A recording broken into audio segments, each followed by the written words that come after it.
Welcome into another edition of The Session with Londa and David. My name is David Austin. I'm Londa Sherwood Austin. Welcome back. Welcome back indeed. I think I'm going to start saying welcome back indeed every show now. Okay. I think that's the thing I want to do. Because you don't want me to be too announcery and to talk too big and all that good stuff. So I think I'm just going to... I'm dying 1,000 deaths over here. Thank you. Welcome. You're coughing is what you're saying, right? Little cough. The Session with Londa and David is our favorite time of the week because we get to hang out with you and talk to you about the things that are exciting to us.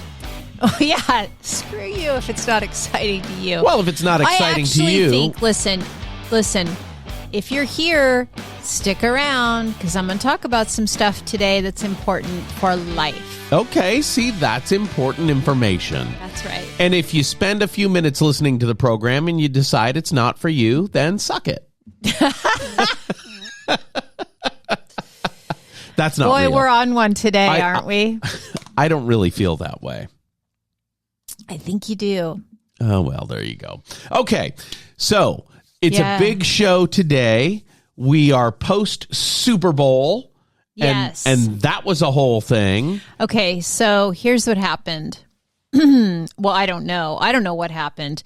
The game itself was exceedingly boring. You thought so? I felt like Kansas City woke up with 3 minutes left in the game. I don't know if Patrick Mahomes, was up all night with babies. I don't know if he went on a bender the day before. I don't know what happened, but it was bad. I suspect if you're a Philadelphia Eagles fan, it was the most exciting Super Bowl you've ever witnessed. Okay, so I can, yeah, but it was boring because there was no back and forth. Like Right. It was, I want to see a really good contest between the two best teams. I didn't feel like that's what I saw. Right. Yeah. It was bad. And then what I learned from social media is that I'm too old. That's what I learned because I was one of those people watching the halftime show being very confused That didn't get it. about what was going on. And then I go to social media and find out, I didn't understand because I'm old. Okay. So here's the thing. I read a Facebook post from a friend of mine that I've known my entire life since I was, 10 years old, Yes. right? And she talked about how she and her 60-year-old husband watched the halftime show, and we're looking to find things that made it make sense to them and looking to find things that were relevant, noting that they are a little older than the demographic and a little out of touch because she listens to her kids' music. Her kids are like 12 and 10 and not her music, and he listens to his music, which is the Beatles and, other stuff. And she talked about how they invested in trying to figure out what was happening and look for the good in the halftime performance. And I say, if you have to invest and look for the good and look for the symbolism, it didn't hit. I'm sorry. It just didn't hit. It did hit for a certain demographic. Well, it did. It absolutely slapped, as the kids say. And one of those people is currently off camera, nodding and waving her hand. It did hit. It did hit for a certain demographic. Sure. And I'm glad that it did. I'm a little too old to like Kendrick Lamar, only that I wish it was somebody doing something crazy. And, Kanye West, crazy. No, thanks. Well, no, he's canceled, right? But that's In my crazy brain. to me. So if he were doing the halftime show, at least I would have been looking for fireworks, right? In this case, it was such a vanilla performance. But it wasn't. Let me tell you my opinion, please. Oh. It was such a vanilla performance that the thing that Drake's suing him over, the libel of saying certified pedophile, was just not even, he left it out. He left it out. I don't know how you can libel someone without naming them. I don't know. We all know the song is a rap diss song. I've been listening to those since I was 12 years old and Roxanne came out. And then the real Roxanne came out saying the guy looked like Bugs Bunny and his breath is always funny, right? I've been listening to that kind of rap my whole life. My whole life, I wasn't impressed. I thought it was adequate. I didn't think it was good, and I certainly didn't think it was bad. I thought it was pretty okay. And at the Super Bowl, I expect great. I expect some gaffer holding two electrical cables together in the rain so Prince can do the greatest guitar solo of all time. That's what I expect from halftime. So I saw a TikTok this morning, and it was this girl who's, I don't know how old, late 20s, I'm going to guess. Mm-hmm. And she was giving a recap of her parents watching it. And her dad literally said, Prince, best Super Bowl performance of all time.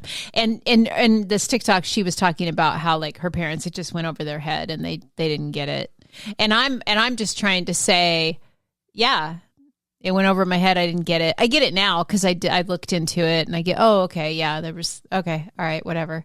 And I feel like if the performance isn't so engrossing that everybody gets it because music is universal, you missed something. So that's an interesting point because I did see another commentary on it, and they were saying, yeah, so it really hit for like this group. Okay. But isn't, it's exactly what you said, Super Bowl supposed to appeal to a really wide audience? Right. And I guess the answer is maybe and maybe not, because I guess you can't make everybody happy. Well, that's true. You can't make everybody happy. But do you have the greats perform? And to some, Kendrick Lamar is one of the greats. He's currently one of the greatest. Right. Do you have something to say? The GOAT, someone is saying. Well, when Eminem performed, it was 10 years after he was the greatest of all time. So I don't know that the greatest right now makes sense, right? I didn't love his halftime performance, and it had all kinds of rappers that I have loved for years and years and years. What I do know is this. It is an interesting discourse. Sure. Right? Which brings me to something I want to talk about today. Before we get to that, can I make one more comment? Of course. I thought the greatest musical performance of the night was Lady Gaga ahead of the show, not during the show. Right in the pregame I loved Lauren Daigle and Trombone Shorty. Their performance was absolutely incredible. I thought it was pretty good. I loved it. Yeah. I absolutely loved it. I thought Lauren Daigle. I thought all the stuff leading up to Harry Connick Jr. was fun to see him. Sure. It was really, really fun to see, the tribute to New Orleans. Right. And that they did a good job of capturing the essence of Louisiana, and I loved that. Yeah, I loved seeing the Southern University Band. Yep. Down there, and got a little emotional because they offered me a full scholarship to go play my trombone there, and that would have been great. Being part of the human jukebox, I would have loved that. So that made me a little misty-eyed, Yep. I thought the pre-production was way better than the halftime show. I did. Well, that makes sense because the pre-production was all Louisiana, and it pulls on your heartstrings and all that, So it makes perfect sense. And I thought the national anthem was a pretty interesting arrangement. I think you only remember the last note, and I think it was a little flat. Is that terrible to say? No, that's just the truth. Yeah. They're sirens. I thought it was pretty okay. And when they showed it this morning in the recap, they had him talking about the land of the free, not the home of the brave, because that last note did not. That last note wasn't good, but that's okay. It's fine. Yeah. Again, though, I think you should talk to some young people and ask them what they thought of the halftime show and tell you what it means to them and what it meant to them. And I think that's an interesting conversation to have. And he is winning the rap battle in the court of public opinion. The reason to have him do the halftime show? I think the answer must be yes. I think it must be. And having Serena Williams there dancing, yes. Well, she wasn't just dancing. She was crip walking. Right. Yeah. Oh, it's very interesting how he brought the Crips and the Bloods together in Los Angeles, right? Mm-hmm. In his concert in Los Angeles for that community. I think he's done some really interesting things. Yeah. I don't think the halftime show, though, was representative of the importance of the things he's done, even though he was reenacting some of that stuff. Yeah. I think if you don't know that story, it was lost on you. Again, I'll say have some conversation with some young people and ask them what it meant to them and what they thought about it. And I think when you stop being curious about things that are happening in the world, that's when you are old. Oh, I don't disagree. You know what I mean? I don't disagree. And so I want to always be curious. When you stop, there's a couple of things. When you stop being curious about the things that are happening in the world, you don't want explanation. You just want to rant and and you don't want to understand it from somebody else's point of view. That's a sign that you're old. When you stop adopting technology, that's a sign that you're old. Sure. When there are some things that I want to always keep doing because I want to strive to maybe have a young heart. I don't know, right? Like there's just things I always want to be curious about the world, I guess. Yeah. Which brings me to something I want to talk about, which is communication. Okay, let's go.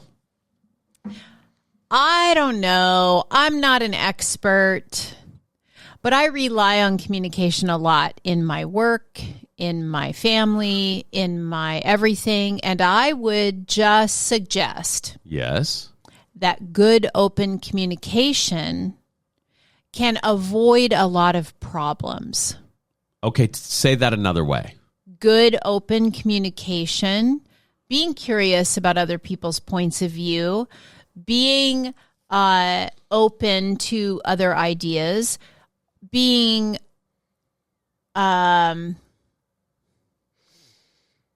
able to share your ideas, open communication between people is something that makes the world go round. Okay.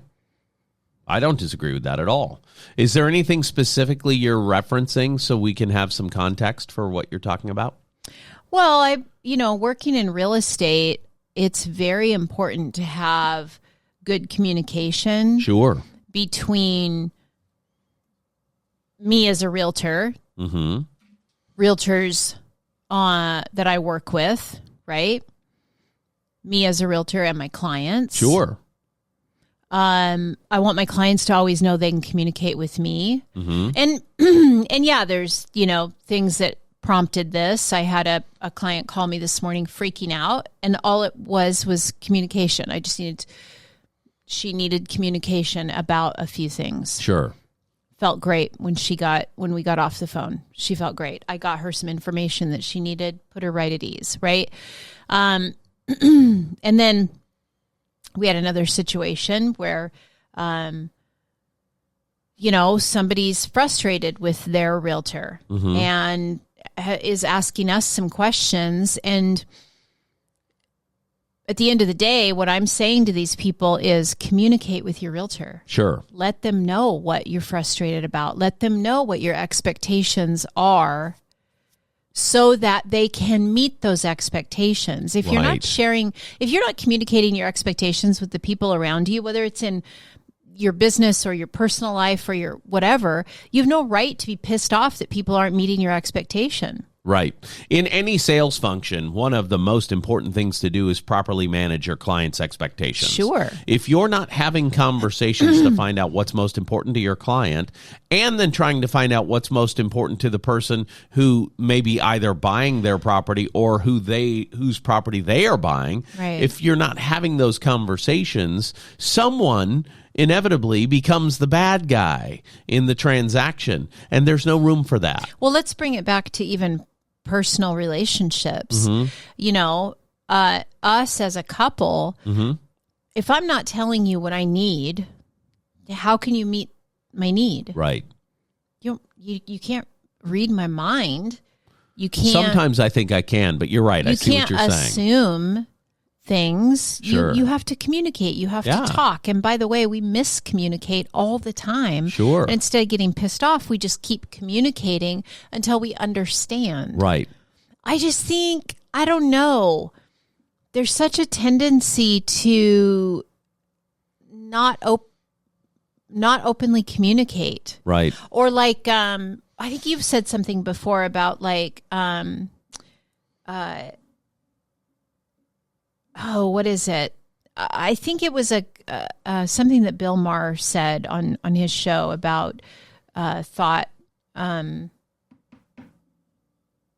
about diversity. Yeah, diversity of thought. Yeah. And what he was saying specifically was, and this was a year ago, what he was saying is individuals who consider themselves to be woke are all about diversity, but for diversity of thought. If you don't think like them, you're the villain. Right. So I think that concept can be applied to a lot of different things. Sure. A lot of different people. Our grandparents. You remember when your grandparents got to the point where they weren't open to any diversity of thought anymore?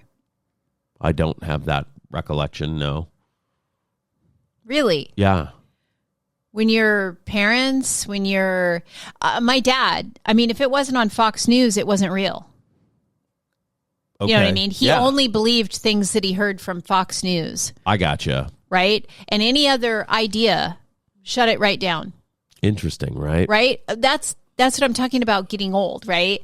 And you can probably, everybody can relate to that in some way or another. Sure. Your parents, your grandparents, somebody who, like, your kids, maybe they're not open to diversity of thought. That's kind of what I'm talking about. When I'm talking about communication, we got to keep talking.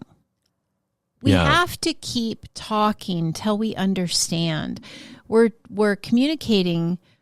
I want you to communicate with me so I understand you. Mm-hmm. Not so that necessarily I can be understood, although I do want to be understood. Sure. But I don't know. There's so many recent, in the last month, I've had so many examples in business where the person I was working with, and I'll just say it, it's not been my clients. It's been, for the most part, other people, individuals in the industry somewhere. And there's lots of different aspects of our industry. So, that just, they weren't open to any thought. They had told themselves a story. Right. And we often do this. I tell myself a story. I'll take the heat off everybody else and use myself as an example. I tell myself a story that I believe is true. Mm-hmm. And no amount of talking to me will change my mind because I'm stuck in my story. Okay. Instead of being open to thought. Now, I'm not saying don't stand on your ideals. If you have strong ideals in your life, okay, great. But also, let's be open to just, I don't know, healthy discourse, I guess, is what I'm talking about. Sure. I don't even know why I'm talking about it, except that I'm so sick of people just shutting down ideas, or I don't know. I'm such a let's explore this until we figure it out person. Yes. Somebody who's not willing to explore it, I'm like, oh my God, I can't even have a conversation with you. How can you not be open to exploring other ideas? Yeah. What the hell? If you're not willing to ask questions and be willing to learn, yes, I think you're going to have an unsuccessful life. Yes. And thank you. And I you mean just summed it that up really well. In all aspects of life. Yes. You know what I mean? Mm-hmm. Be willing to learn always, because if you're not learning, you are shrinking, and if you're shrinking, you're dying, right? Why not want to learn? Go. Why not want to know? That's what I'm saying. I did want to research the Bloods and Crips conversation with Kendrick Lamar last night because I didn't get what was happening at all. So I fully researched it. And now that I know, I still don't think it was great. You know what I mean? But I researched it because I wanted to know why I wasn't getting it. Right? This is really just a rap battle. That can't be right. And so I researched it, and I thought the symbolism was just okay. I didn't think it was groundbreaking or earth-shattering. I have watched rappers where I got done with the performance and thought, wow, I see the world differently now. And I think you're coming from the perspective of having grown up in a very culturally diverse, rich area of the world musically. Yes. growing up in Louisiana with the most liberal English professor on the planet as my mother made those experiences frequent and commonplace. Right. Not strange or outside the norm. You know what I mean? Not outstanding. Right.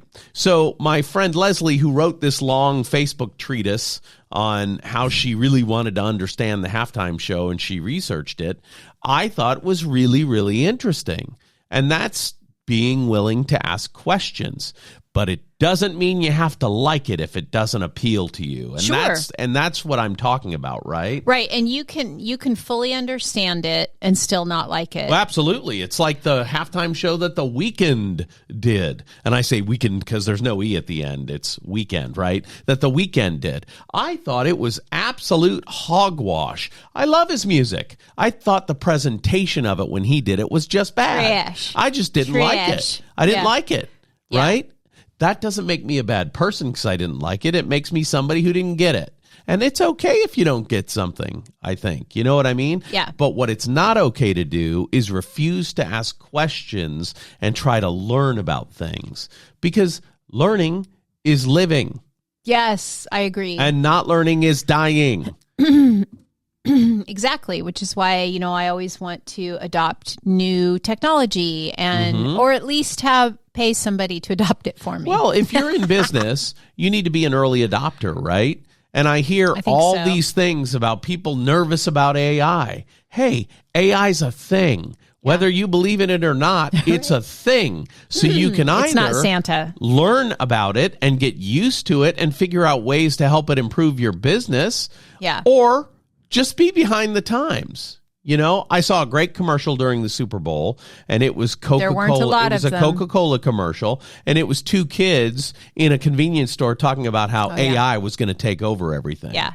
And the person behind the counter remembered when she was a kid and her dad was running the store. Kind of went back in time to the 70s. And he was saying computers were going to take over everything, right? Yeah. And the simple truth is people are necessary to help make things happen, but you can't exclude the advancements in the world. If you'd have asked somebody 50 years ago, heck, 30 years ago, if cell phones were going to be in everybody's pocket and have a camera, a movie camera, a calculator, a computer in my pocket, all in your pocket, they would have said you're crazy because they were big bricks. That didn't make sense. You know what I mean? And 15 years before that, what do you mean talking to people from the car? That's only in Get Smart. Yeah. You know what I mean? Yeah. So technology moves really quickly. And if you're not willing to at least look into it and try to integrate it into what you're doing, you're going to get passed by somebody who is. Yep. That's the simple truth, right? Yeah. So I absolutely agree with you about being an early adopter. You need to. And you need to never quit learning. And not liking something doesn't make you a bad guy. It just makes you somebody who didn't appreciate the art. Yeah. Well, you look at a painting, some people are going to love it, some people won't, some people get it, some people don't. Everyone has a different interpretation. And absolutely. That's art. I don't personally get Yoko Ono, but a lot of people liked her way back then. Right. You know what I mean? And her avant-garde style of music and art just didn't appeal to me. Doesn't make me a bad guy, just means it didn't appeal to me. Just like I thought the performance last night was pretty okay. Not groundbreaking. I thought it was okay. Excuse me. You know what I mean? Yes. And I don't mind the people talking today about how most of it was pre-recorded. Well, all of it was pre-recorded. How much of the vocals were pre-recorded is the only thing that's important there. And I think he rapped, so it really doesn't matter. What was your favorite Super Bowl commercial? Last night, my favorite Super Bowl commercial. There were so few that made me laugh out loud. I know what mine's favorite. What was your favorite? Michelob Ultra. That was the one that made me laugh out loud. With the pickleball. The pickleball. Willem Dafoe, I'm sorry. Gosh. I don't care what you say. Shut up. When they said, oh, but we're super competitive. And he looked at the camera and said, interesting. I thought that was hilarious. Yeah. That whole commercial made me laugh out loud. I am dumb, and Matthew McConaughey makes me laugh. I can't help it. Oh, the airport thing? When he tried to get off of the moving sidewalk because he saw his buddy on the other side and he fell down. I laughed out loud. Yeah. Stupid slapstick, hilarious. Yeah. So Yep. I liked it. It wasn't groundbreaking, though. You know what I No. mean? The pickleball commercial was that pretty one funny. was really good. It was pretty Michelob funny. Ultra did a great job on that one. Mm-hmm. Yep. Mm-hmm. I don't know who's saying, usually the day after the Super Bowl, every news show rates the commercials. I didn't see any of that at all. I was just unaware of it. So I don't know. I don't know. I wonder what the best commercials were, though, according to the people who rank commercials. I didn't even know there was a person who ranks commercials. Oh yeah, I'm sure the Today Show had somebody on doing that. I'm sure the CBS This Morning had people doing that. Wasn't the Cleos the award that they gave in Mad Men? Yes, That I know. but usually there's some pundit talking. I don't know about, the real ones. Yeah. I know the Mad Men talking about the best version. commercials. I would say the pickleball one was good. Somebody that we were with really liked the Doritos commercial with the alien. Yeah. I thought that was an okay commercial. I didn't think it was exceptional. Was there, besides the pickleball one, a standout to you? No. Yeah. No, but I loved it. Thoughts? Thoughts from the other side of the room? Anything No. about the Bloods and Crips in the commercials that you like, Data? I liked the breast cancer awareness one. Oh, the booby one. Yeah. Yeah. I was like, Oh, what is going on? Yeah. It's something to do with boobs. That's Yeah. what we get. you have my attention. Yeah, I did. I saw that commercial and I thought that was interesting. I thought it did exactly what it was designed to do, which it got everybody's attention and held their attention until the very end. Right. And so there you go. There was that. And then So, there was the Christian commercial with He Sees Us or whatever. your own personal Jesus being done by It was weird. Nope, I don't. Yeah, you do. I don't. Old guy now dead. Johnny Cash. Oh. Your own personal Jesus done by Johnny Cash, and we found out it was a religious organization. I didn't love that. I didn't hate it. There weren't a ton of standout commercials to Yeah. me. My favorite one, because it was the most like a Super Bowl commercial, was the pickleball. Yeah, for Michelob Ultra. Absolutely. Yeah. Winner for me. Do you have a restaurant review? No one asked to hear. Well, the only restaurant review I have that nobody asked for was we went out this weekend and had breakfast after I went and played disc golf at Sageport Grill. And I can tell you, I enjoy the fact that they are still just a little dirty dive bar that sells greasy food and you got to go through the kitchen to use the restroom. They are not going to win any awards for presentation, but I really like the atmosphere there. Yeah. I thought every single person in the place was super friendly, and I really enjoy their stacks. We got the country fried steak stack for breakfast, and it's enough food for 17 people. Yeah. We tried hard to finish it, couldn't, and we split it. Couldn't finish it. Well, we shared it. Yeah. That's correct, and could not finish it. And that's rare that I push food away because I'm full. Normally, I push it away because I don't want to be full. I decide I want to conserve a little bit, so I push it away. I was absolutely full when I said, nope, I can't do it anymore. So that's good. I don't think you had a good tummy afterwards. Yeah. And I think it's because we don't eat like that anymore. I don't really have anything good to say. We don't really. It tasted good when I ate it, but it made me sick all day. The food was tasty, but it didn't And I don't sit mean well. For both people who listen to this podcast. That's you, Kyle and Bob. Thumbs up, guys. Both Kyle and Bob. I will tell you that I didn't get food poisoning, so don't make that mistake. I just have a lot of food sensitivities, and so it just you were rumbly in the tumbly all day after that. That place is not for me. I can't eat there. That's all. I really enjoyed it. I think the atmosphere is a lot of fun. I think the food we had yesterday during the Super Bowl was amazing. That's because you made it, and I loved great. every second of it. It was great. Yeah, that cheese dip you made. Stop it. Shut your mouth. Yep. It's good. Really, really good. Yep. Really, really good. Loved it. So there you have it. There it is. What more do you want to talk about? Oh, just one last thing. If you've hung in there this long, I would, if you're a person who's in a frustrating place in life right now and you're kind of looking for some direction, you've kind of lost a little hope, I would say there's a book that I recommend called, I think it's called Big Magic by Elizabeth Gilbert.